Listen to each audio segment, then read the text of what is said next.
사람을 태우고 가던 케이블카의 갑작스러운 운행 중단. 800여 세대의 전기 공급을 끊어놓은 대규모 정전 사태. 갑자기 가동이 멈춰버린 원자력 발전소. 각기 다른 이 사고들의 공통점은 바로 낙뢰로 인한 사고라는 점. 알고 보면 우리가 흔히 접하는 사건 사고의 주요 원인이 되기도 하고 사고 여파도 큰 재해, 낙뢰. 예측할 수 없는 재난, 낙뢰로부터 안전을 지키기 위한 국민 안전 수칙을 알아봅니다.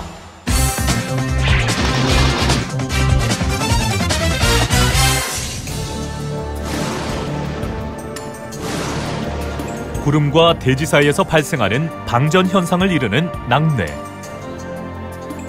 기상청 통계에 따르면 우리나라에서 발생하는 연평균 낙뢰 건수는 약 12만 건. 그중 50% 이상이 여름철에 집중된다고 하는데요. 최근 기상이변의 심화, 지구온난화로 인해 낙뢰 발생률은 급격히 높아지고 있는 상황. 실제로 지구 대기 온도가 1도씨 상승 시 낙뢰 발생 가능성은 5에서 6% 증가한다고 합니다. 그렇다면 낙뢰는 어떻게 발생하는 걸까요? 일정 지역에 급격한 온도 상승이 일어날 때 수증기는 길쭉한 모양의 정난운을 만드는데 이때 구름 상단의 양전하와 하단의 음전하가 충돌하며 발생시키는 전기가 바로 낙뢰입니다. 이런 낙뢰의 위력은 실로 대단한데요. 속도는 빛의 10분의 1 정도로 빠르고 전압은 약 1억 볼트로 집에서 쓰는 전기의 50만 배에 달합니다. 또 섬광이 지나가는 곳의 온도는 태양 표면보다 4배가 뜨거운 27,000도에 달합니다. 사람이 직접 낙뢰를 맞을 경우 화상뿐만 아니라 내장이 파괴되고 중추신경 마비, 호흡 중단 등 심각한 상해를 입어 사망에 이를 수도 있습니다. 치명적 위해를 가할 수 있는 재해, 낙뢰 사고 예방을 위한 행동 요령을 알아봅니다.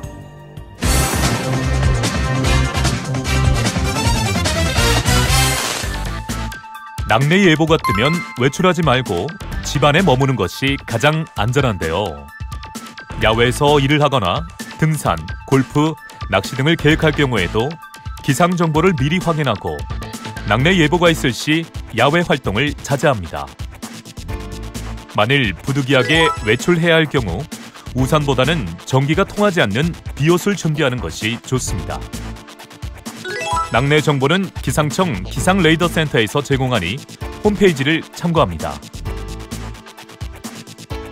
태풍, 호우 예보가 뜰 때엔 낙뢰를 동반하는 경우가 많으므로 사전에 거주 지역에 영향을 주는 시점을 파악하고 낙뢰가 발생되기 전에 피해를 예방하기 위한 조치를 취하도록 하는데요. 이는 다음을 참고합니다. 낙뢰가 발생할 때의 행동 요령입니다. 각 가정에선 가족들과 함께 피해에 대비하도록 하는데요. 컴퓨터, 스마트폰, TV, 라디오 등을 통해 기상 정보를 파악하고 가급적 외출을 자제합니다. 또한 전선을 따라 전류가 흐를 수 있으므로 전화기나 전기 제품 등의 플러그를 뽑고 전등이나 전기 제품으로부터 1m 이상의 거리를 유지합니다. 그리고 창문을 닫고 감전 우려가 있으므로 샤워나 설거지 등을 하지 않습니다. 다음은 집이 아닌 야외에서의 경우인데요. 낙뢰는 나무나 깃대 등 뾰족하고 높은 물체에 도달할 가능성이 크기 때문에 평지에 있는 키 큰 나무나 전봇대를 피하고 몸의 높이를 최대한 주변보다 낮게 합니다. 또한 야외 대피 때에는 사람 간 간격도 1m 이상 떨어져야 합니다. 만약 낙뢰가 친다면 전기 에너지가 사람끼리 또는 땅을 통해 옮겨 다닐 수 있고 폭탄이 터지듯 주변 공기를 밀어내는 강한 충격파까지 유발해 집단적인 참사가 생길 수 있기 때문입니다. 때문에 사람이 많은 곳은 피하고 자동차, 지하철, 비행기 등은 정기적으로 차폐돼 있으므로 그 안에 머물면 안전합니다. 이어서 산에서 낙뢰를 만났을 경우 갑자기 하늘에 먹구름이 끼면서 돌풍이 몰아친다면 낙뢰의 위험이 크므로 신속히 하산합니다. 특히 바람이 많은 산골짜기 위의 정상 등지에서는 낙뢰 위험이 더 크므로 서둘러 하산합니다. 만일 번개를 본 후 30초 이내에 천둥 소리를 들었다면 즉시 주변보다 몸의 높이를 낮추고 물이 없는 움푹 파인 곳이나 동굴 안으로 대피합니다. 대피할 때 정상부 암벽 위나 키 큰 나무 밑은 위험하므로 반드시 피해야 하고요. 대피 시엔 젖은 땅은 피하고 등산 장비 중 밧줄, 침낭, 배낭 등을 깔고 몸을 웅크리고 앉는 것이 좋으며 등산용 스틱이나 우산같이 긴 물건은 땅에 뉘어놓고 몸에서 떨어뜨려 놓습니다.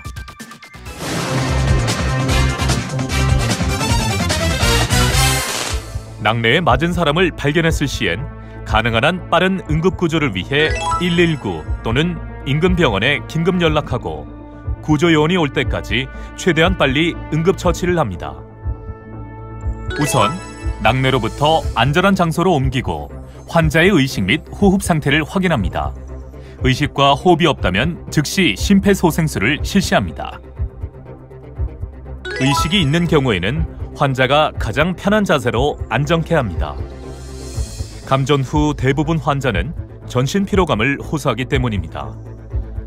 또한 환자가 흥분하거나 떠는 경우에는 체온을 따뜻하게 유지해주고 말을 거는 등의 방법으로 환자가 침착해지도록 합니다. 끝으로 낙뢰에 관한 속설을 알아보겠습니다. 첫 번째, 스마트폰을 쓰면 낙뢰 맞을 위험이 더 크다? 정답은 X. 한국전기연구원의 실험에 따르면 휴대전화를 들고 있는 쪽과 아닌 쪽, 낙뢰 횟수가 비슷한 것으로 나와 휴대전화 전자파가 낙뢰를 유도한다는 속설은 사실이 아닌 것으로 확인됐습니다. 그리고 두 번째, 안경과 우산, 목걸이 등 금속 액세서리를 착용하면 낙뢰를 맞는다? 이 이야기도 잘못 알려진 사실이라고 하는데요. 위로 떨어지는 성질의 낙뢰는 높은 곳을 좋아하기 때문에 안경, 시계, 목걸이 등 금속류를 착용한다 해서 낙뢰의 위험성이 높아지는 건 아니라고 합니다. 지금까지 살펴본 낙뢰 사고 예방법. 안전수칙을 꼼꼼히 체크하고 지킨다면 예측할 수 없는 낙뢰 위험에서도 우리의 안전을 지킬 수 있습니다.